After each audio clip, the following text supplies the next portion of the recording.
तो अगर आपकी भी शादी हो चुकी है और आपका निकाहनामा अभी तक कंप्यूटराइज नहीं है तो अब आप घर बैठे अपने निकाहनामा को अपने मोबाइल से ही रजिस्टर या कंप्यूटराइज कर सकते हैं। तो कंप्यूटराइज निकाहनामा या मैरिज रजिस्ट्रेशन सर्टिफिकेट हासिल करने के लिए आपके पास कौन से डॉक्यूमेंट्स होने चाहिए, इसकी फीस कितनी होगी और वो आपने ऑनलाइन पे कैसे करनी है, ये आपको कैसे मिलेगा, तो ये तमाम डिटेल आपको इसी एक वीडियो में बताने वाला हूँ। तो वीडियो की तरफ जाने से पहले अगर तो आपने अभी तक चैनल को सब्सक्राइब नहीं किया तो जल्दी से चैनल को सब्सक्राइब कर लें, और अगर आप इस तरह की हर नई आने वाली वीडियो देखना चाहते हैं तो साथ लगे बेल के बटन पर क्लिक करके ऑल सेलेक्ट करें ताकि आपको इस तरह की हर नई आने वाली वीडियो का नोटिफिकेशन मिलता रहे। तो चलते हैं वीडियो की तरफ। तो ऑनलाइन निकाहनामा कंप्यूटराइज करने के लिए आपके पास पुराना निकाहनामा हो, दूल्हा और दुल्हन का शनाख्ती कार्ड या फिर बी-फार्म बना हो। ऑनलाइन अप्लाई करते वक्त दुल्हन का पास होना जरूरी है। जिसने निकाह पढ़ाया हो उसका ID कार्ड नंबर आपके पास होना चाहिए। तो आप ऑनलाइन अपने निकाहनामा को कंप्यूटराइज कर सकते हैं। तो ऑनलाइन अप्लाई करने के लिए आपने अपने मोबाइल में मौजूद प्ले स्टोर या फिर ऐप स्टोर को ओपन करना है। प्ले स्टोर या फिर ऐप स्टोर को ओपन करने के बाद सर्च पे क्लिक करके आगे सर्च बार में आपने टाइप करना है पाक आइडेंटिटी।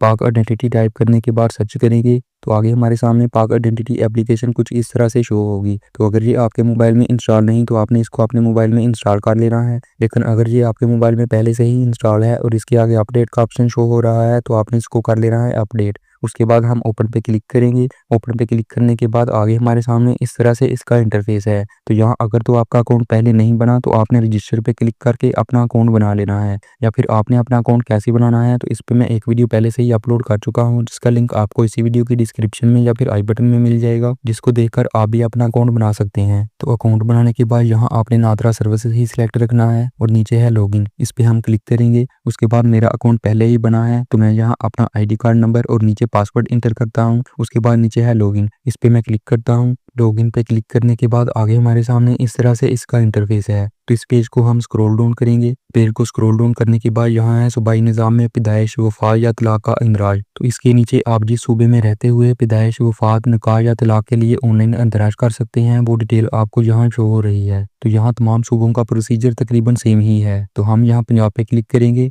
उसके बाद आगे हमारे सामने इस तरह से पेज है। तो यहाँ से आप अपने बच्चों के बर्थ सर्टिफिकेट के लिए ऑनलाइन अप्लाई कर सकते हैं। यहाँ से आप अपनी फैमिली में से किसी के डेथ सर्टिफिकेट के लिए ऑनलाइन अप्लाई कर सकते हैं। यहाँ से आप मैरिज सर्टिफिकेट और यहाँ से आप अपनी फैमिली में से किसी की तलाक के इंदराज के लिए ऑनलाइन अप्लाई कर सकते हैं। तो इन सब की मैं अलग अलग से एक वीडियो बनाकर अपलोड कर दूंगा, जिनका लिंक आपको इसी वीडियो की डिस्क्रिप्शन में भी मिल जाएगा, जिसको देखकर आप भी इनके लिए ऑनलाइन अप्लाई कर सकते हैं। तो हमारी ये वीडियो निकाहनामे को कंप्यूटराइज करने के मतलब है। तो उसके लिए हम यहाँ मैरिज पे क्लिक करेंगे। इस पे क्लिक करने के बाद आगे हमारे सामने इस तरह से पेज है। तो आप जिस सूबे से अप्लाई कर रहे हैं वो आपको यहाँ पे शो हो रहा है। उससे नीचे है डिस्ट्रिक्ट, इस पे हम क्लिक करेंगे। इस पे क्लिक करने के बाद हमारे जो भी डिस्ट्रिक्ट हैं वो हमें यहाँ शो हो रहे हैं। तो आपका जो भी डिस्ट्रिक्ट है वो आपने यहाँ से कर लेना है सिलेक्ट। उसके बाद नीचे है तहसील, इस पे हम क्लिक करेंगे। इस पे क्लिक करने के बाद आगे आपकी जो भी तहसील होगी वो आपने यहाँ से कर लेनी है सिलेक्ट। तहसील सिलेक्ट करने के बाद नीचे है यूनियन काउंसिल, इस पे हम क्लिक करेंगे। इस पे क्लिक करने के बाद आगे आपकी जो भी यूनियन काउंसिल होगी उसको आपने यहाँ से कर लेना है सिलेक्ट, या फिर आपने अपनी यूनियन काउंसिल का नाम ऊपर सर्च कर लेना है और उसको आपने यहाँ से कर लेना है सिलेक्ट। उसके बाद नीचे है कैटेगरी, इस पे हम क्लिक करेंगे। इस पे क्लिक करने के बाद आगे यहाँ अगर तो वो मुसलमान है और उसकी शादी पाकिस्तान में हुई है तो फिर आपने यहाँ इस ऑप्शन पे क्लिक करना है, और अगर कोई गैर मुस्लिम है और उसकी शादी पाकिस्तान में ही हुई है तो फिर आपने इस ऑप्शन पे क्लिक करना है। उसके बाद नीचे है डेट ऑफ मैरिज, तो यहाँ आपकी शादी जिस डेट को सर अंजाम पाई वो डेट आपने यहाँ पे सिलेक्ट कर लेनी है। तो यहाँ तमाम डिटेल दुरुस्त इंटर करने के बाद नीचे है पेएबल फी, इस पे हम क्लिक करेंगे। इस पे क्लिक करने के बाद आगे इसकी जितनी फीस होगी वो आपको यहाँ शो हो जाएगी। उसके बाद नीचे है स्टार्ट एप्लीकेशन, इस पे हम क्लिक करेंगे। इस पे क्लिक करने के बाद आगे हमारे सामने इस तरह से ज़रूरी दस्तावेज अपलोड करने का पेज है। तो यहाँ कोई भी डॉक्यूमेंट अपलोड करने के लिए यहाँ है डॉक्यूमेंट, इस पे हम क्लिक करेंगे। इस पे क्लिक करने के बाद आगे यहाँ आपने जो लाजमी डॉक्यूमेंट अपलोड करना है उसके साथ स्टार लगा होगा। तो यहाँ आप देख सकते हैं कि ओल्ड निकाहनामा के साथ स्टार लगा है। तो ओल्ड निकाहनामा आपने लाजमी अपलोड करना है। उसके बाद आगे इस पेज पे जहाँ है अटैच डॉक्यूमेंट्स, इस पे हम क्लिक करेंगे। उसके बाद आगे हमारे सामने इस तरह से पेज है। तो यहाँ पिक्चर कैमरा से लेने के लिए आपने कैप्चर पे क्लिक करना है, या फिर पिक्चर आपके मोबाइल में सेव है तो फिर आपने यहाँ ब्राउज पे क्लिक करना है। उसके बाद आगे आपकी पिक्चर जहाँ भी होगी उसको आपने यहाँ से कर लेना है सिलेक्ट। उसके बाद नीचे हम डन पे क्लिक करेंगे। उसके बाद आगे हमारे सामने इस तरह से पेज है। तो इस पेज पे नीचे है सेव, इस पे हम क्लिक करेंगे। इस पे क्लिक करने के बाद आगे हमारे सामने इस तरह से पेज है। तो यहाँ हम अपलोड पे क्लिक करेंगे। अपलोड पे क्लिक करने के बाद हमारी ये पिक्चर हो जाएगी अपलोड। तो पिक्चर अपलोड होने के बाद यहाँ आप देख सकते हैं कि हमारे पुराने निकाहनामा की पिक्चर अपलोड हो चुकी है। तो अगर आप कोई और डॉक्यूमेंट भी अपलोड करना चाहते हैं तो वो भी आप इस तरह से अपलोड कर सकते हैं। उसके बाद नीचे है नेक्स्ट, इस पे हम क्लिक करेंगे।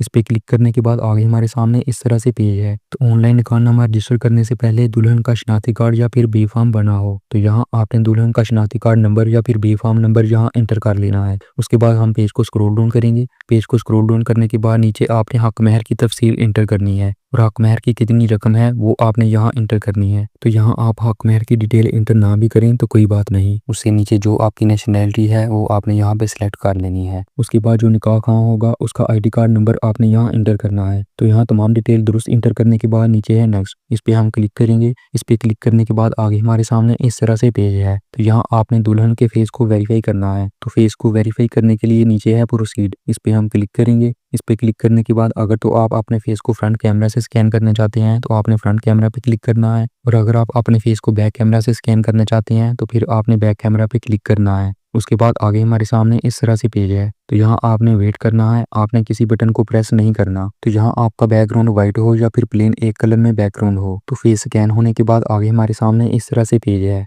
तो इस पेज पे नीचे है सेव, इस पे हम क्लिक करेंगे। इस पे क्लिक करने के बाद आगे हमारे सामने इस तरह से पेज है कि यहाँ आगे आपने दुल्हन की फिंगर्स को वेरीफाई करना है। तो उसके लिए यहाँ है वेरीफाई स्पोज फिंगरप्रिंट्स, इस पे हम क्लिक करेंगे। इस पे क्लिक करने के बाद आगे यहाँ से आपने दुल्हन के लेफ्ट हैंड की फिंगर्स को स्कैन करना है। यहाँ से आप राइट हैंड की फिंगर्स को स्कैन कर सकते हैं। नीचे यहाँ से आप लेफ्ट थंब या फिर यहाँ से आप राइट थंब को स्कैन कर सकते हैं। तो जिस हैंड की फिंगर्स को भी आपने स्कैन करना है उस पे आपने क्लिक करना है।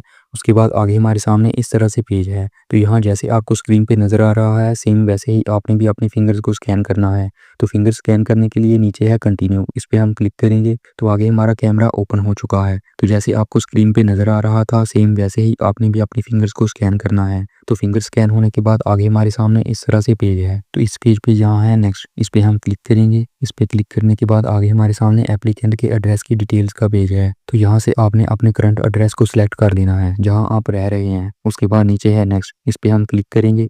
इस पे क्लिक करने के बाद आगे हमारे सामने दुल्हन के एड्रेस की डिटेल्स का पेज है। तो यहाँ आपका निकाह जहाँ सर अंजाम पाया वो एड्रेस आपने यहाँ से सिलेक्ट कर लेना है। उसके बाद नीचे है नेक्स्ट, इस पे हम क्लिक करेंगे। इस पे क्लिक करने के बाद आगे हमारे सामने फीस पे करने का पेज है। तो फिलहाल जैज़ कैश या इजी पैसा से फीस पे नहीं हो रही। तो आपने क्रेडिट या डेबिट कार्ड से फीस पे कैसे करनी है तो उसके लिए आपने यहाँ क्रेडिट या डेबिट कार्ड पे क्लिक करना है। इस पे क्लिक करने के बाद आगे हमारे सामने इस तरह से टर्म्स एंड कंडीशंस का पेज है। इस पेज को हम स्क्रॉल डाउन करेंगे। पेज को स्क्रॉल डाउन करने के बाद यहाँ है I have read and accept, इसको हम चेक मार्क करेंगे। उसके बाद नीचे है एक्सेप्ट एंड कंटिन्यू, इस पे हम क्लिक करेंगे।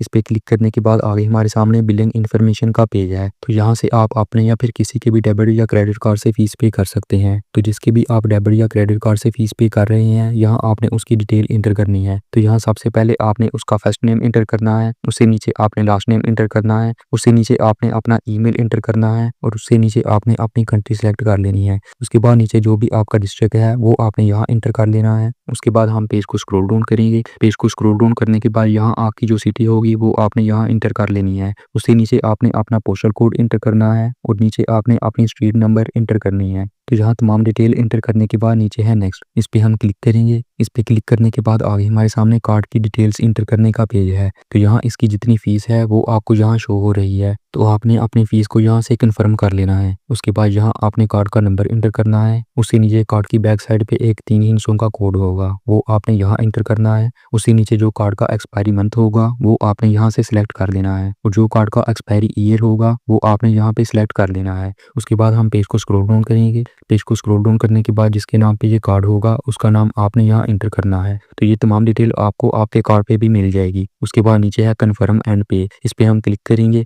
इस पे क्लिक करने के बाद आगे हमारे सामने इस तरह से पेज है। तो इस पेज पे यहाँ आपके जो नंबर होगा इस पे आपको एक कोड वसूल होगा। तो उसके लिए यहाँ है कंटिन्यू, इस पे हम क्लिक करेंगे। इस पे क्लिक करने के बाद आगे आपके नंबर पे आपको जो भी कोड वसूल हो तो वो कोड आपने यहाँ इंटर कर लेना है। कोड इंटर करने के बाद नीचे है सबमिट, इस पे हम क्लिक करेंगे तो हमारी ये फीस हो जाएगी पे। तो इस तरह से आप डेबिट या क्रेडिट कार्ड से अपनी फीस पे कर सकते हैं। उसके बाद हम पाक आइडेंटिटी एप्लीकेशन को ओपन करेंगे। पाक आइडेंटिटी एप्लीकेशन को ओपन करने के बाद अगर तो आपकी ये एप्लीकेशन कंप्लीट नहीं तो ये आपको अंडर प्रोसेस एप्लीकेशंस में मिलेगी, और अगर आपकी ये एप्लीकेशन कंप्लीट अप्लाई हो चुकी है तो फिर ये आपको कंप्लीटेड एप्लीकेशंस में शो होगी। इस पे हम क्लिक करेंगे। इस पे क्लिक करने के बाद आगे हमारी तमाम एप्लीकेशंस हमें यहाँ शो हो रही हैं। तो ये हमारी मैरिज सर्टिफिकेट के लिए एप्लीकेशन है। तो हो सकता है कि बाद में इसकी फ़ीस पे करने के लिए आपको इसके आगे पे नाउ का एक ऑप्शन शो हो। तो अगर इसके आगे पे नाउ का ऑप्शन शो हो तो फिर आपने जायज़ किया या फिर ईज़ी पैसा से फ़ीस पे कैसे करनी है, तो इस पे मैं एक वीडियो बनाकर अपलोड कर दूँगा, जिसका लिंक आपको इसी वीडियो की डिस्क्रिप्शन में या फिर आई बटन में भी मिल जाएगा, जिसको देखकर आप भी अपनी फ़ीस पे कर सकते हैं। तो फ़ीस पे करने के बाद जब इसके आगे डाउनलोड का ऑप्शन शो हो तो आपने इस पे क्लिक करना है। इस पे क्लिक करने के बाद आगे हमारा मैरिज सर्टिफिकेट हमारे आईडी वॉलेट में डाउनलोड हो चुका है। तो इसको देखने या फिर डाउनलोड करने के लिए हम यहाँ गो टू आईडी वॉलेट पे क्लिक करेंगे। उसके बाद आगे हमारे सामने इस तरह से पेज है। तो इस पेज पे यहाँ है CRMS, इस पे हम क्लिक करेंगे। उसके बाद आगे हमारे सामने इस तरह से पेज है। तो यहाँ हम इस ऑप्शन पे क्लिक करेंगे तो आगे हमारा मैरिज सर्टिफिकेट हमारे सामने ओपन हो चुका है। तो इसको डाउनलोड करने के लिए नीचे आपको शेयर का एक ऑप्शन मिलेगा, इस पे आपने क्लिक करना है। उसके बाद आगे आप इसको अपने व्हाट्सएप या फिर जीमेल पे शेयर करके आप इसका प्रिंट भी निकलवा सकते हैं। तो ये आपको PDF फाइल में ही मौसूल होगा। तो अगर आप इसको बाद में कभी देखना चाहें तो पाक आइडेंटिटी एप्लीकेशन को ओपन करने के बाद यहाँ नीचे होगा आईडी वॉलेट, इस पे हम क्लिक करेंगे। उसके बाद आगे आपको माई डॉक्यूमेंट्स का एक ऑप्शन मिलेगा, इस पे आपने क्लिक करना है। उसके बाद हमारे सामने कुछ इस तरह से पेज है। तो इस पेज पे आपने यहाँ CRMS पे क्लिक करना है। तो आगे आपका बर्थ सर्टिफिकेट आपके सामने शो हो जाएगा। तो इस तरह से आप भी ऑनलाइन घर बैठे अपने मोबाइल से ही अपने निकाहनामा को कंप्यूटराइज कर सकते हैं। तो उम्मीद करता हूँ कि आपको ये वीडियो ज़रूर अच्छी लगी। वीडियो अच्छी लगी तो चैनल को सब्सक्राइब और वीडियो को लाइक और शेयर ज़रूर करें। मिलते हैं एक नई वीडियो के साथ, तब तक के लिए अस्सलाम वालेकुम।